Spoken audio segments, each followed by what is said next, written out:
La apriamo con un messaggio positivo, cioè che le nostre coste sono balneabili e quindi ce le possiamo godere in questa stagione che inizia ufficialmente. Via dal 1° maggio alla stagione balneare, in tutte le spiagge del litorale veneto, le temperature più che miti di questi giorni hanno permesso agli stabilimenti di mettere in pratica la prima prova d'estate.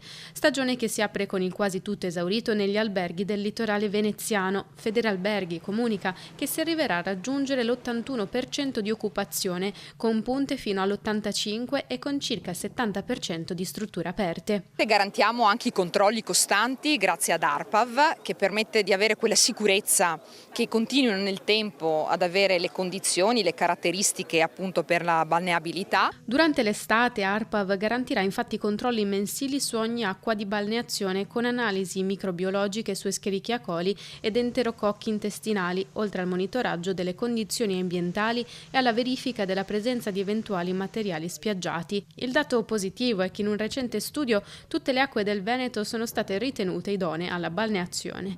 A Jesolo, intanto, con l'apertura della stagione viene esteso a tutta l'area sabbiosa dell'Arenile il divieto di fumo. Sarà vietato fumare in quelle aree, sarà consentito esclusivamente nelle aree smoking, che dovranno essere attrezzate con dei sistemi anche di recupero e riciclo dei mozziconi da parte di ogni concessionario, da parte di ogni stabilimento, e nel lungomare. Sarà altresì consentito anche nei chioschi, ma chi lo vorrà di queste attività potrà introdurre analogamente dei divieti di fumo. Riteniamo questa sia una grande scelta di tutela ambientale, ma anche di convivenza fra le persone. Novità anche per gli animali d'affezione. I cani potranno accedere alla battigia soltanto nelle ore serali e notturne, dalle 20 alle 8 del mattino, mentre durante il giorno il transito sarà consentito esclusivamente lungo la passeggiata.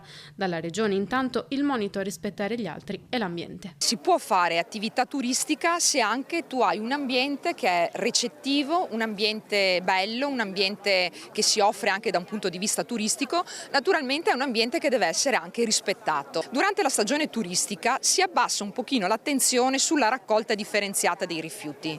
Ecco, io vorrei invece sottolineare come sia necessario mantenere sempre alta l'attenzione anche su questo aspetto, perché se noi vogliamo avere un ambiente sano e bello, dobbiamo anche avere quelle attenzioni e quella cura che ci permettono poi di avere le condizioni appunto perché l'ambiente in cui noi viviamo sia un ambiente sano.